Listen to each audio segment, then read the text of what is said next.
We weren't recording? Oh my god. Oh, hey, we sound like we did last week. What does that mean? Good? Bad? Oh, we sound great. Oh, great. I think. I've never sounded great in my Do we life. sound good? Hello. It's a little fuzzy, but I can't believe you didn't listen to our episode. Yet? I mean, I was there when we recorded it, so... The Double Life of Veronique. Double Life of Veronique, yes. Directed by Krzysztof Kieslowski. Unfortunately passed away in 1994 of AIDS. And it's too bad because I think he made his best work right before he died. I think Double Life of Veronique stands out as one of his better films. What do you have you ever heard of this guy? I'm guessing Kieslowski? Not. Yes. Yeah, I've heard of him, mostly through you, I think, because you're a big fan of the Decalogue, aren't you? I think our buddy Nick Mathis was a big fan of the same thing. And the Decalogue was a Polish TV series, not unlike like our HBO shows these days. Mm-hmm. It was a 10-episode thing. It was supposed to be the 10 Commandments. It was kind of loosely the 10 Commandments. So each episode was a different commandment. And yeah, sort of like a human story about that thing. Yeah. And each episode, and not every episode was great, but some were like just a masterclass in dramatic filmmaking. Mm-hmm. And that's kind of how I view Kieslowski, because he can take something that's he takes these stories that are very intricate and kind of interwoven, and he kind of, I don't even know if he does it on purpose, but he'll make these films that kind of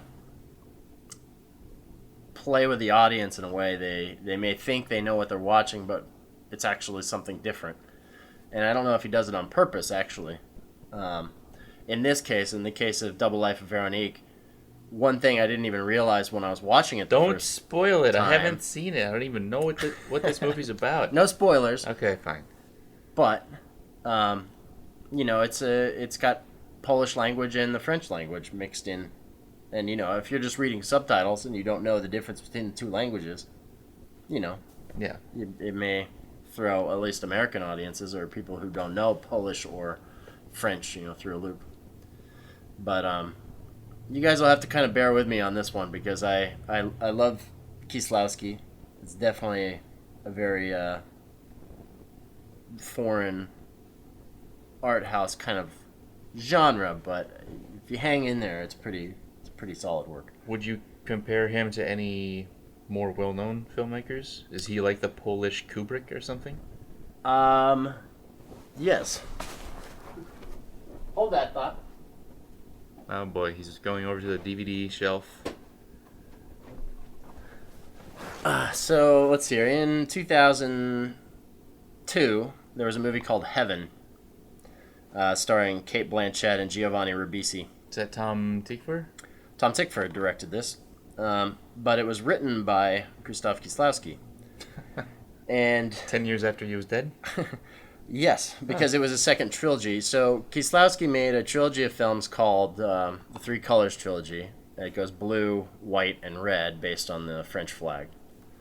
And he was going to start up another trilogy called Heaven, Purgatory, and Hell. And so they wrote it, and then, of course, he passed away right after, maybe less than a year after he made Red. He passed away, which is unfortunate because Red is an amazing film. I think it's his best film. But yeah, so Tom Tykwer, who did Run Lola Run, Mm-hmm. and Princess and the Warrior. Cloud Atlas. Yep. Well, part of it anyway. Part of it, yeah. He kind of picked up the reins and kind of made that other film. So Tykwer is not... Stylistically, Tykwer's more of like I don't want to call him an action director, but he's got more style. Mm-hmm. Whereas Kieslowski's fine with setting a camera somewhere and just letting the character work and the script kind of play. Mm-hmm. Mm-hmm. But Double Life of Veronique is probably one of the most beautiful films I can recall ever seeing. The whole thing was shot with an orange filter over the lens. Oh God. What am I getting myself into here? Poor Mark doesn't even know. Hey, I gave him 3 options to choose from, and he put this one at the top of the list. So. I've heard about this movie for a long time. I don't know anything about it. I didn't even know it was a Kieslowski movie. Oh, really? Yeah, I thought it was straight up a French filmmaker. I don't know. So who. have you seen any Kieslowski at all? I don't think I have.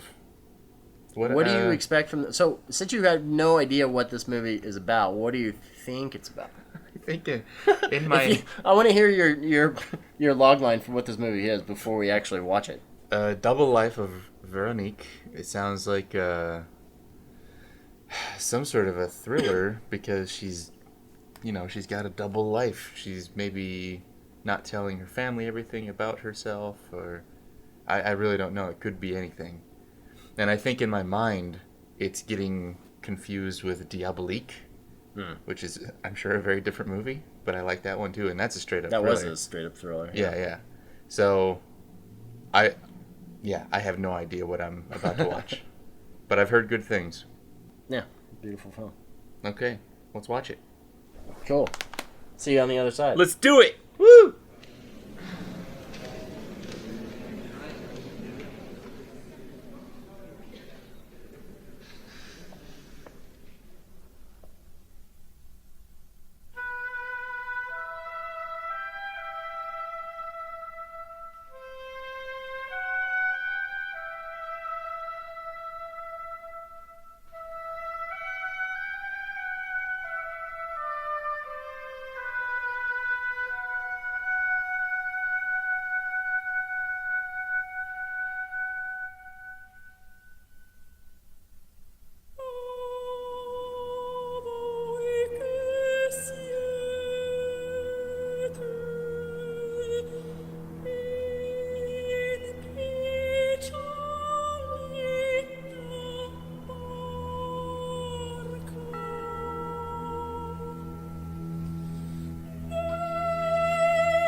All right, okay, we're back. Well, Mark, how did you feel about this foray into Polish-French art film? Why didn't you tell me there was no plot? Like, stuff happens, but I'm not sure to what effect. It's definitely a kind of like in the sense that David Lynch tells stories that are very abstract.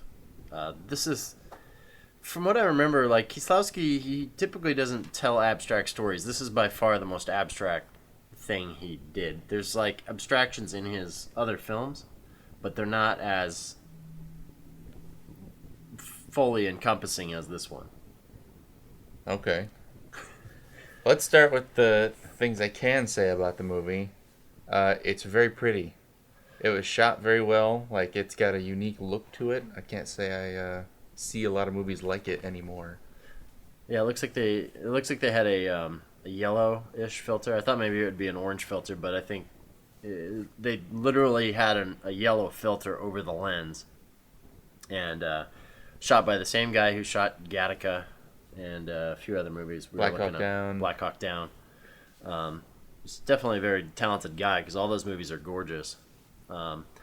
Very simple movie. Like it's staged very simply. Like it doesn't strike me as a big budget film or anything like that. There's not that many characters with speaking lines. Mm-hmm. Two of the characters are played by the same actress. Yeah. Spoiler. Should we get into the story as much as there is well, a I'd like story? to hear your interpretation, and let's see if we kind of Oh boy. explain to our audience. It's well, it was 1989 it was shot in. 91. Oh, 91, sorry. So obviously there was something political happening in Poland at the time. In the movie, you could see big demonstrations and like a truck with a huge statue. It looked like some sort of political leader. It was Lenin. Oh, it was Lenin. Yeah, there you they go. had a Lenin statue bringing out of Krakow. It was Krakow, right? Yeah. Poland. Yeah. But I don't know what all of that was going on. But I feel like there was definitely some sort of political message. That didn't strike me as like anything in particular. Maybe just what was happening at the time in that area. Like that. There's. It starts off and the story begins around this character named Veronica. Veronica, with a W. Literally spelled with a W, Veronica. Veronica. The Polish way of saying Veronica. Yeah, and she is a choir singer. Yes. She goes and auditions for a job, and she gets the job. And should we just tell what happens at this job? Well, she's just a very, very talented singer, but it's clear that she has heart issues. Like when she sings higher notes, it must compress her heart or something, and like kind of. After the audition, she's walking home, and Yeah. she's like clutching at her chest. Oh, that was a very weird scene. An old guy wearing a long coat is walking along.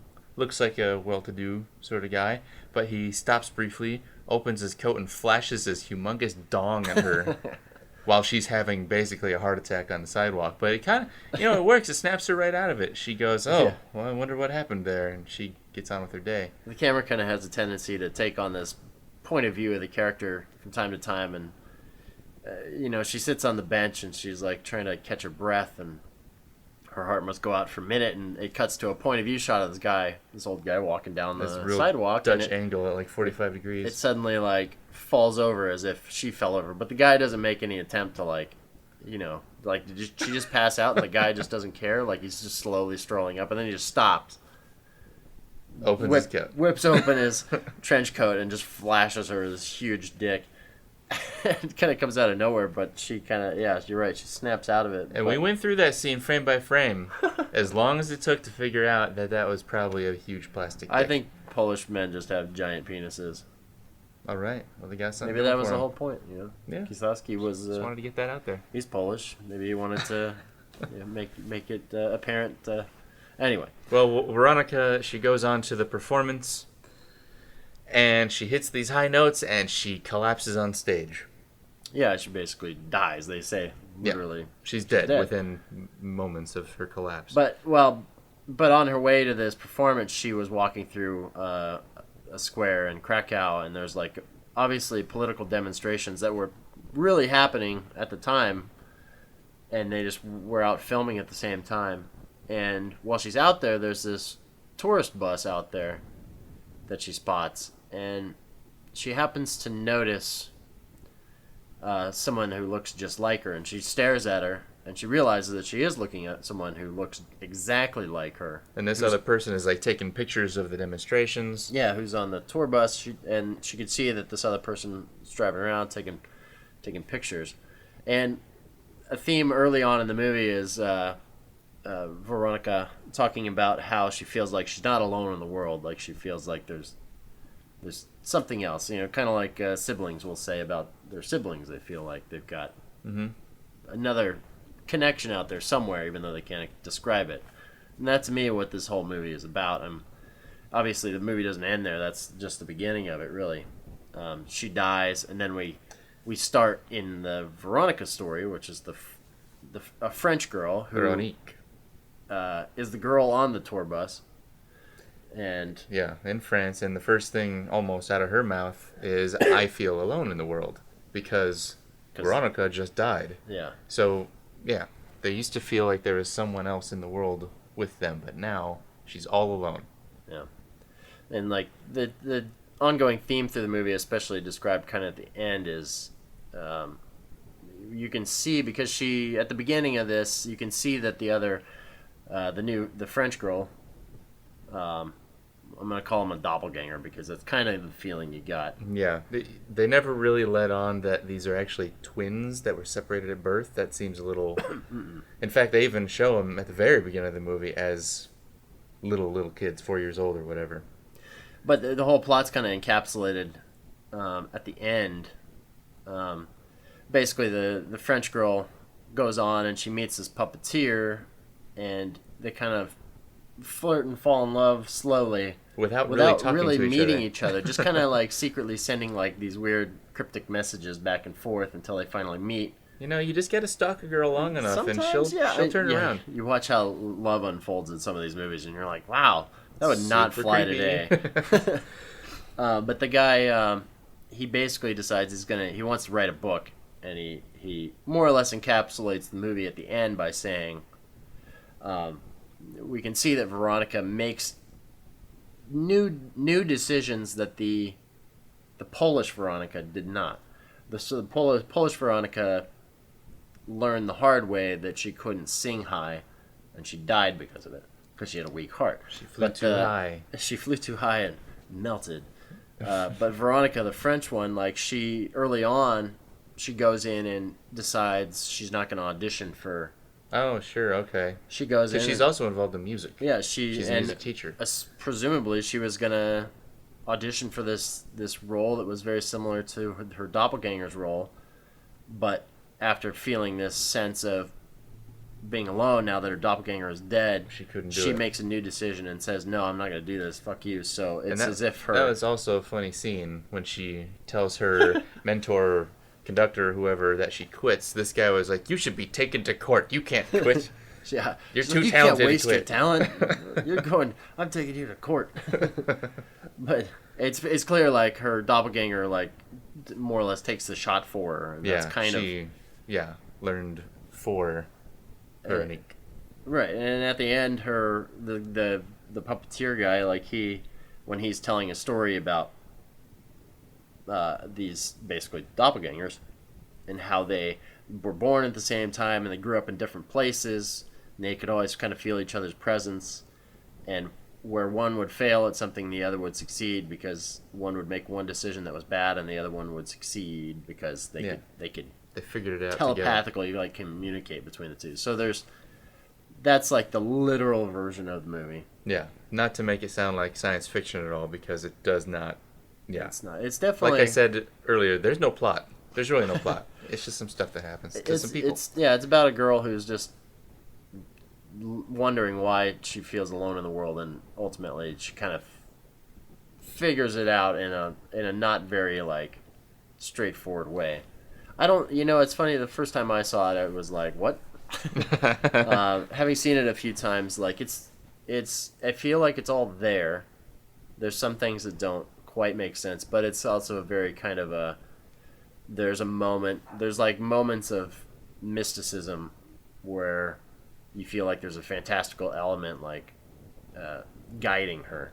Mm-hmm. At some point, the French Veronica is like sitting in bed, and there's this light starts hitting her in the face, and she wakes up and she can see that a neighbor is literally just aiming a mirror through a window and flashing her in the face. Little shit. Yeah.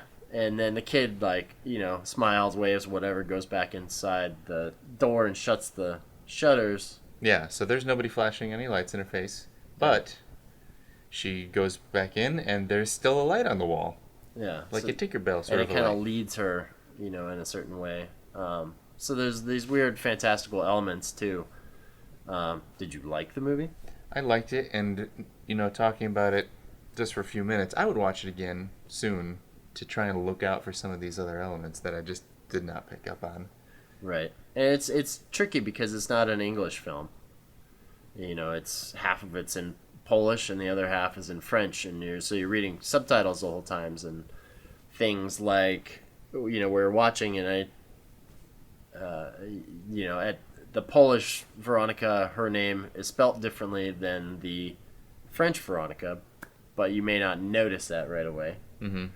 And if you're not paying attention, like the first time I saw it, I had no idea what the two languages sounded like, really. I know what French sounds like, but Polish I had no idea, so I just assumed it was Well, when in one French. scene we see dirt being thrown on Veronica's casket, and then the next scene the same actress is there having sex with somebody else. Yeah, right. And it kind of makes you go, hold on, What's going on who here? is this now? And it's the other Veronica, Yeah. her double that she saw on the bus. There's definitely some the performances are interesting because it's a very European movie. I can't imagine this kind of movie coming out of America even now, or from a... Not even in the 90s with the independent film kind of renaissance or whatever? Usually those were all foreign filmmakers coming to America to make, an American film, and and it always starred like Daniel Day-Lewis or something. Now, having seen this, what would you expect out of other Kieslowski films, if anything? Would you expect them to all generally be like this kind of? Having elements of fantasy without any explicit explanations of what's going on? Kind of like David Lynch, I guess. Yeah, I suppose so. Like, I think I would recognize his style now. I think in our intro you said this guy didn't have much style compared to Tom Tykwer. Right. But he definitely does have a style. It's just sort of a slower, meandering style where not every shot is progressing a story. Like, there are a lot of shots in this movie that were just there as sort of with a poetic reason. They just looked nice. It just showed Veronica walking down an alley in a beam of sunlight. Well, some people kind of like soaking in the last bit of sunlight before it set. Some people would argue that is another different way of storytelling, though. Like, you're basically showing this person that, and Irene Jacob, that was her last name, Jacob. Irene Jacob is the lead actress, and she's been in a few movies. We saw that. I guess she's on The Affair on Showtime. She's in like 4 episodes or something. And this was in 1991. I guess she's 50 years old now. But it's funny when she acts for Kieslowski, she always plays these kind of, I don't want to call them naive, but they're very life-loving characters. Especially in Red, she plays this character who just loves everything, enjoys, soaks up every moment, doesn't let any moment kind of go past her. But all these other characters that Kieslowski has in his movies are usually people who don't see what's right in front of them, or they're just on this path that is completely wrong, and they suffer for it the entire time they're going for it. But for some reason, this actress and Kieslowski always have the same similar characters in their movies. Do you think that's his idealized human, what he thinks we should all be like, is soaking it all in every available moment? I don't know. I would say that maybe the Three Colors trilogy kind of makes an argument for that a little bit. He has themes in his movies that kind of continue throughout. Now, the French Veronica, at some point, she's teaching a classroom of students how to play this composer's music. And the composer that they're talking about, that she's teaching them, is actually the name of the husband of Julie Binoche's character in Blue. So it's there's this theme and this composer who appears in all these other Kieslowski movies. I don't think he's ever actually seen. He's just, you hear of this person who exists in the world. It's a fictitious composer who has this music, and I think in Blue, spoiler alert, the first at 5 minutes of blue, that character dies. Shit.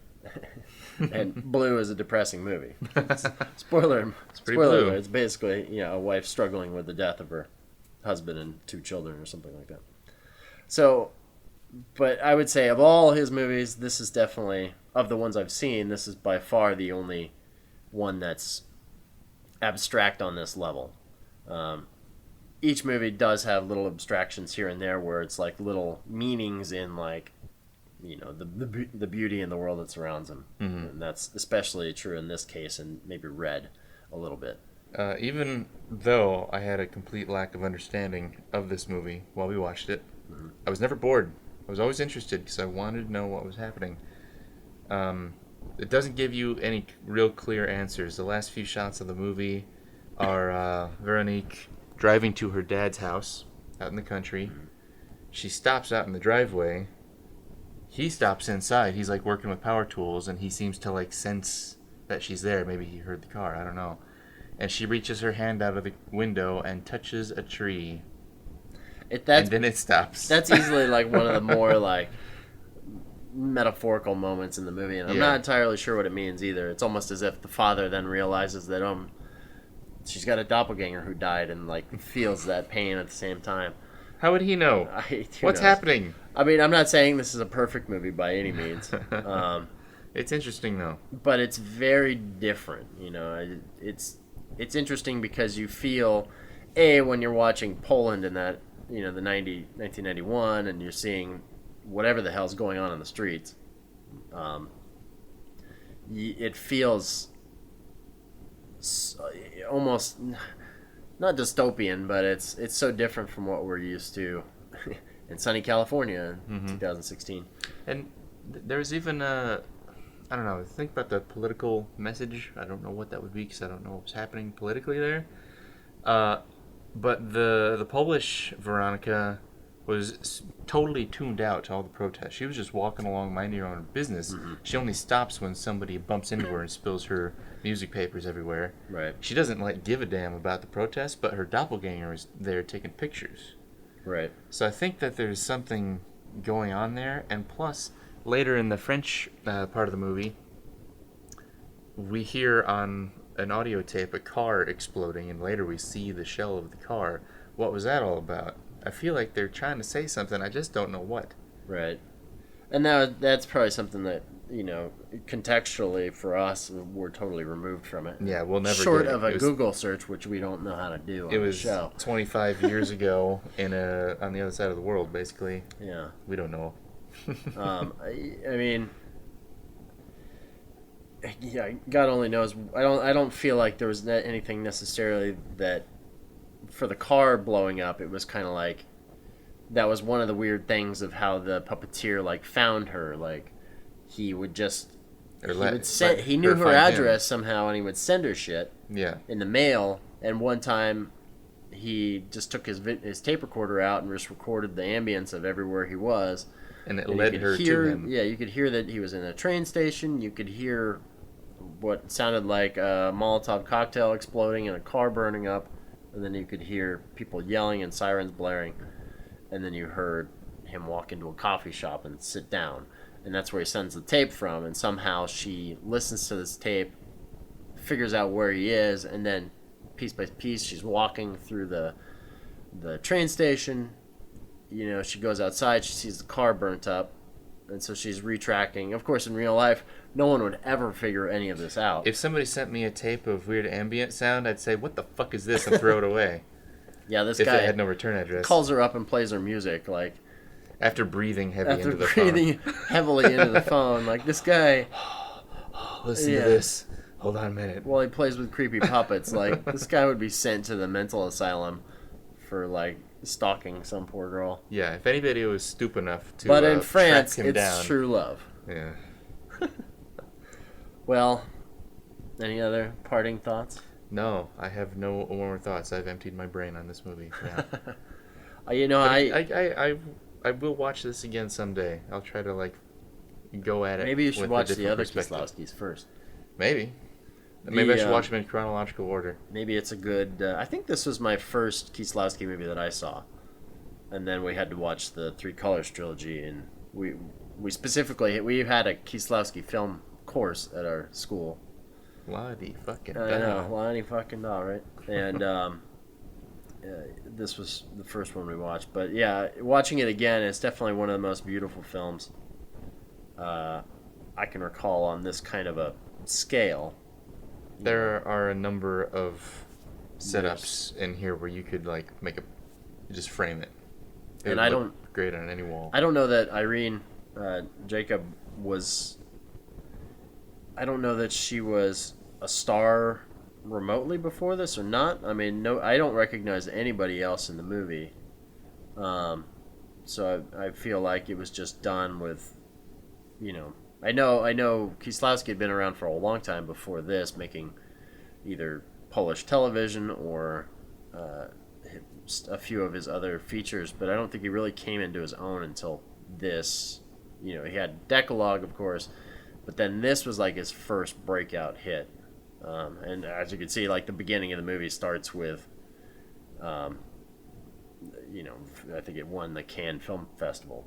Oh yeah, this is one of those Yeah. fancy European films that has to begin by telling you how many prizes it won at various festivals. Back in the now, nobody cares, but but yeah. So I mean, it was definitely prestigious at the time, and I'm sure most American audiences probably didn't even see this movie for quite a while.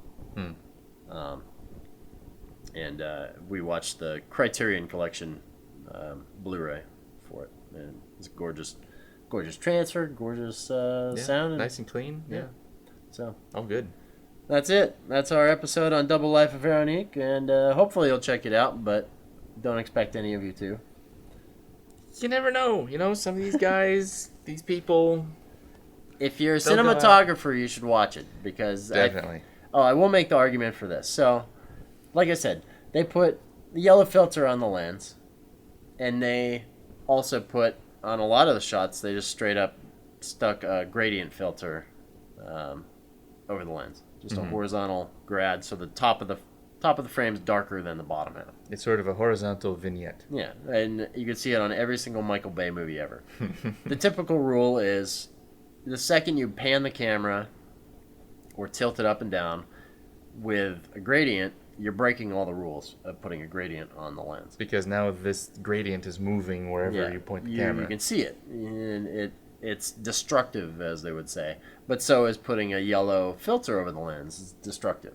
So you're watching this is kind of the argument between art versus the technical side of cinematography. So if the argument being either you're shooting it technically perfect, and you're not going to necessarily hurt anybody's feelings, or you're breaking all the rules and shooting it how you feel it looks the best. Mm-hmm. And in this case, it looks fucking amazing. Yeah. Even though they're breaking all these rules, which really just says, as long as you're making a picture that's consistent, and it's consistent throughout being this gorgeously shot movie, who the fuck cares? If you're breaking some rules. I mean, obviously, technically, if you submit this, it may not pass a QC, Right, yeah. quality control. Might be breaking some broadcast rules. Right. Netflix might shoot it back to you and be like, what the fuck? How come we can't see this top corner because it's so dark up there? So, anyway, that's my little soapbox rant. So That's good to hear. I Yeah. mean, I'm interested in you like hearing all that. soapboxes? All right. Yeah. All right. See ya. Bye.